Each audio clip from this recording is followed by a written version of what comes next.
یہ نشر الطیب فی ذکر نبی الحبیب صلی اللہ علیہ وسلم حضرت حکیم الامت تھانوی رحمۃ اللہ علیہ کتاب ہے۔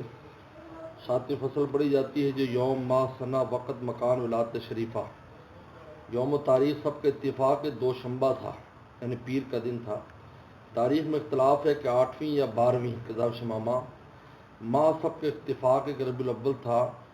سن سب کا اتفاق کہ عام الفیل تھا، یعنی جس سال اصحاب الفیل ہلاک کیے گئے بقول سہیلی اس قصہ سے 50 دن بعد، بقول دمیاتی 55 دن بعد۔ وقت بعد نے شب کہا ہے، بعد نے دن، بعد نے طلوع فجر۔ مکان بعد کے لیے مکہ میں، بعد کے لیے شعیب میں، بعد کے لیے ردم میں، بعد کے لیے اصفان میں کذا شمامہ المواہب۔ روز سے اشوکان مولد وحیجن و نقلت ہو لیوم الاثنین حاضر الامر معتبر یا رب صلی وسلم دائما ابدا علی حبیب منزان بالوسر۔ آپ کی ولادت شریف اور وفات شریف دوشنبہ کے روز ہوئی، یہ امر معتبر ہے۔ 8ویں فصل بعض واقعات زمانہ طفولیت میں۔ پہلی روایت ابن شیخ نے خصائص میں ذکر کیا ہے کہ آپ کا گہوارہ یعنی جھولا فرشتوں کی جنبش دینے سے ہلا کرتا تھا۔ دوسری روایت بحقر ابن عساکر نے ابن عباس سے روایت کیا کہ حضرت حلیمہ کہتی تھیں کہ انہوں نے جب آپ کا دودھ چھڑایا ہے تو آپ نے دودھ چھڑانے کے ساتھ سب سے اول جو کلام پر یہ تھا اللہ اکبر کبیرہ والحمد للہ کثیرہ و سبحان اللہ بکرۃ و اصیلا۔ جب آپ ذرا سیانے ہوئے تو باہر تشریف لے جاتے، لڑکوں کو کھیلتا دیکھتے مگر ان سے علیحدہ رہتے، کھیل میں شریک نہ ہوتے۔ تیسری روایت ابن سعد ابو نعیم نے عساکر نے ابن عباس رضی اللہ عنہ سے روایت کیا ہے کہ حلیمہ آپ کو کہیں دور نہ جانے دیا کرتی۔ ایک بار ان کو کچھ خبر نہ ہوئی، آپ اپنے رضائی بہن شیمہ کے ساتھ عین دوپہر کے وقت مواشی کی طرف چلے گئے۔ حضرت حلیمہ آپ کی تلاش میں نکلے، یہاں تک کہ آپ کو بہن کے ساتھ پایا کہنے لگی اس گرمی میں ان کو لائی ہو؟ بہن نے کہا اماں میرے بھائی کو گرمی نہیں لگی، میں نے ایک بادل کا ٹکڑا دیکھا جو ان پر سایہ کیے ہوئے تھا۔ جب ٹھہر جاتے تھے وہ بھی ٹھہر جاتا تھا، جب یہ چلنے لگتے وہ بھی چلنے لگتا، یہاں تک اس موقع تک اسی طرح پہنچے۔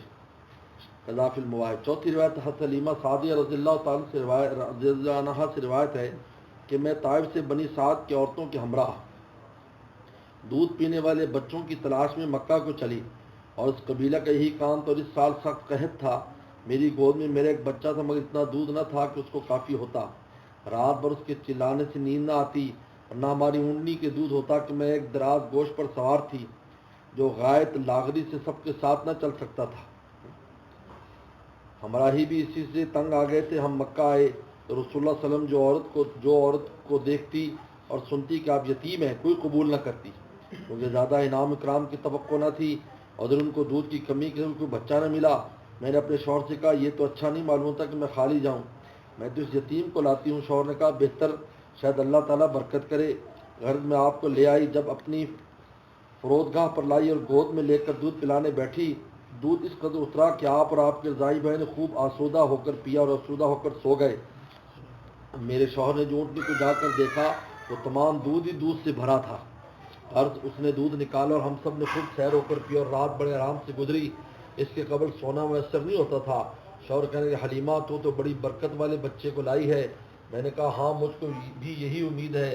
پھر ہم مکہ سے روانہ ہوئے اور میں آپ کو لے کر اسی دراز گوشت پر سوار ہوئی، پھر اس کا یہ حال تک کوئی سواری اس کو نہ پکڑ نہ سکتی تھی، یعنی خچر تھا۔ میری ہمراہی عورتیں تعجب سے کہنے لگی حلیمہ ذرا آہستہ چلو، یہ وہی تو ہے جس پر تم آئی تھی؟ میں نے کہا کہ ہاں وہی ہے۔ کہنے لگی بے شک اس میں کوئی بات ہے۔ پھر ہم اپنے گھر پہنچے، وہاں سخت قحط تھا، سو میری بکریاں دودھ سے بھری آئیں، دوسروں کو اپنے جانوروں میں ایک قطرہ دودھ نہ ملتا۔ میری قوم کے لوگ اپنے چراہوں سے کہتے ارے تم بھی وہاں پر چراؤ جہاں حلیمہ کے جانور چرتے ہیں، مگر جب وہ جانور خالی آتے میرے جانور بھرے آتے، کیونکہ چراگاہ میں کیا رکھا تھا وہ تو بات ہی کچھ اور تھی۔ مگر ہم برابر خیر و برکت سے مشاہدہ کرتے رہے، یہاں تک کہ 2 سال پورے ہو گئے میں نے آپ کا دودھ چھڑایا، اور آپ کو نشو و نما اور بچوں سے بہت زیادہ تھا، یہاں تک کہ 2 سال کے ان میں اچھے بڑے معلوم ہونے لگے۔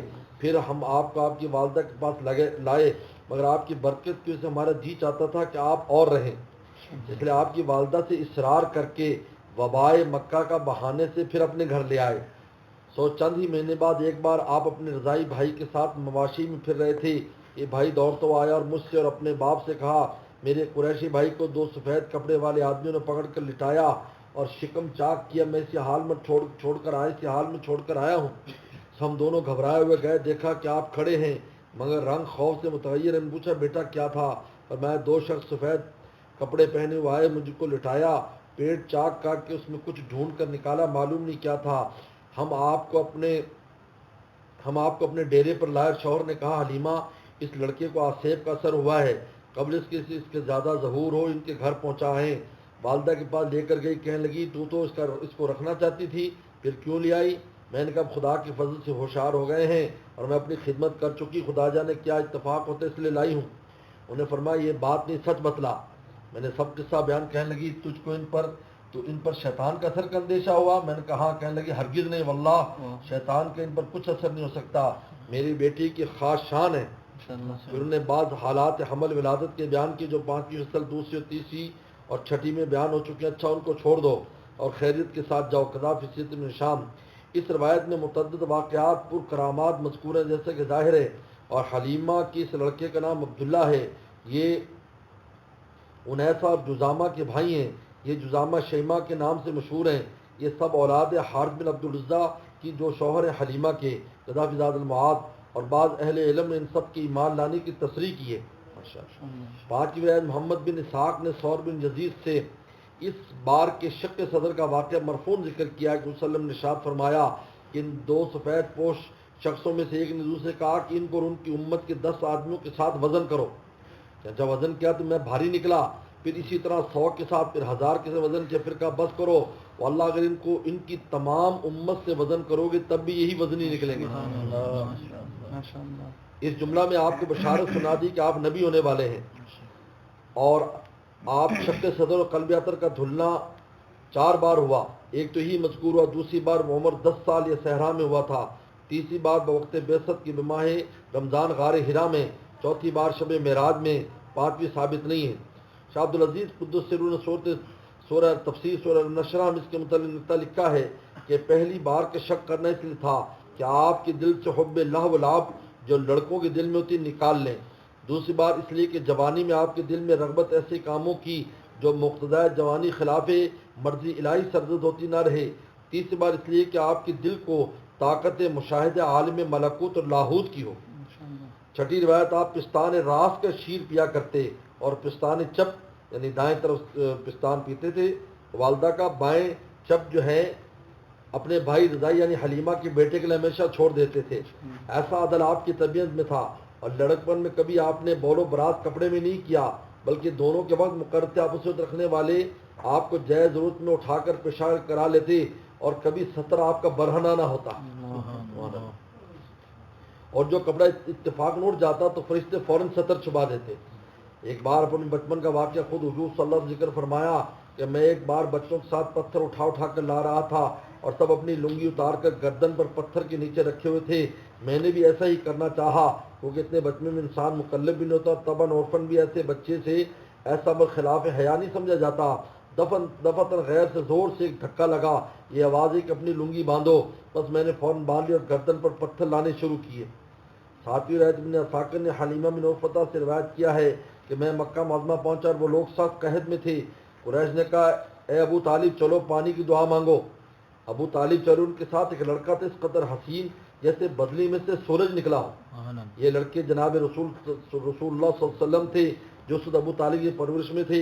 ابو طالب نے صاحبزادے کی پشت خانہ کعبہ سے لگائی اور صاحبزادے نے انگلی سے اشارہ کیا, اور آسمان میں کہیں بدلی کا نشان نہ تھا, سب طرف سے بادل آنا شروع ہو گئے اور خوب پانی برسا, اور یہ واقعہ آپ کی صغر سنی میں ہوا.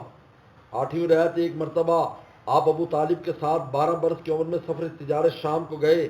راہ میں بحیرہ راہب نصارہ کے پاس اتفاق قیام ہوا. راہب نے آپ کو علامات نبوت سے پہچانا اور قافلہ کی دعوت کی. ابو طالب سے کہا یہ پیغمبر سردار سب عالموں کے ہیں, اور اہل کتاب یہود نصارہ ان کے دشمن ہیں, ان کے ملک شام میں نہ لے جاؤ مبادا ان کے ہاتھ سے ان کو غضن پہنچے. ابو طالب نے مال تجارت میں ہی بیچا, بہت نفع پایا اور وہیں سے مکہ کو پھر آئے. سید بن شام یہ قصہ بہت مفصل مبسوط ہے. 9ویں روایت آپ جب ابو طالب کی کفال تربیت میں تھے, جب ان کے عیال کے ہمراہ کھانا کھاتے سب شکم سیر ہو جاتے, جب نہ کھاتے تو بھوکے رہتے. ویا حنبنت سعد فیا کا سعادت سعادتن قدرها بین الورا خطر. کیا خوش قسمتی حضرت سعدیہ کی ان کو ایسی سعادت حاصل ہوئی جس کی قدر مخلوق میں عظیم ہے. اذا ارزات خیر خلق اللہ کلہم ہذا والفوز لا ملک ولا وزر. انہوں نے بہترین تمام خلائق کو دودھ پلایا، یہ بڑی کامیابی ہے، اس کے برابر نہ شاہی ہے نہ وزارت ہے. رت لہو معجزات فی الرضا عبادت و شاہدت برکات لیست تنحصر. انہوں نے آپ کی بہت سے معجزات دیکھے جو رضا کے حد میں ظاہر ہوئے اور ایسی برکات کا مشاہدہ کیا جس کا حصر نہیں ہو سکتا. وحدثت قومہ اہل الکتاب بما یکون فی شان منذ شخصہ نظر. اہل کتاب نے اپنی قوم سے آپ کے حالات بیان کے جب سے انہوں نے آپ کو دیکھا. یا رب صلی وسلم دائما ابدا علی حبیبک من کانت بہ الاسر.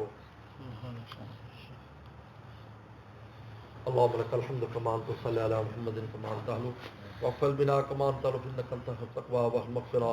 یا اللہ اس سے طیبہ کی برکت سے یا اللہ تمام بلاؤں کو وباؤں کو دور فرما. یا اللہ بلاد المسلمین کو عافیت نصیب فرما. اللہ ہمارے اوطان کو، ہماری زمین کو، ہمارے قبیلوں کو، ہمارے گھروں کو، ہماری گلی کوچے کو، ہمارے ہر گھر کو عافیت نصیب فرما. یا اللہ اس بلا اور وبا کو یا اللہ مرتفع فرما. یا اللہ اس وبا اور بلا کو یا اللہ غیر مسلموں کے لیے ایمان لانے کے ذریعہ فرما. ایمان والوں کو یا اللہ زاری کرنے اور آپ کے رجوع کا ذریعہ فرما. یا اللہ پورے عالم اسلام کی حفاظت فرما، ہر مسلمان کی حفاظت فرما، غیر مسلموں کو ایمان کی توفیق عطا فرما. یا اللہ اس سیرت طیبہ کی برکت سے یا اللہ ہر طرح کی خیر و برکات میں نصیب فرما. تمام یا اللہ اجتماعی انفرادی بیماریوں سے نجات عطا فرما، اجتماعی انفرادی بیماریوں سے نجات عطا فرما. یا اللہ سیرت طیبہ کی برکت سے یا اللہ اس کے وسیلے سے دعا ہے اور نبی کریم صلی اللہ علیہ وسلم کے وسیلے سے دعا. یا اللہ ہم سب کی ہر حاجت کو قبول فرما، ہر حاجت کو تو پورا فرما، ہماری دعاؤں کو قبول فرما. یا اللہ ہمیں بھی ہماری آل اولاد کو قیامت تک آنے والی ہماری نسلوں کو علم نافع عمل مقبول عطا فرما، اپنی ولایت خاصہ نصیب فرما. ہمارے مرحومین مرحومات کی مغفرت فرما، بیماروں کو شفا عطا فرما، ہماری دعاؤں کو شرفت قبول فرما. اللہ مرفع عنا البلاء والوبا، اللہ مرفع عنا البلاء والوبا، اللہ مرفع عنا البلاء والوبا. یا اللہ بجاہ سید المرسلین صلی اللہ علیہ وسلم ربنا تقبل منا انک انت السمیع العلیم وتب علینا انک انت التواب الرحیم. صلی اللہ تعالی علی خیر خلقہ محمد و آلہ وصحبہ اجمعین.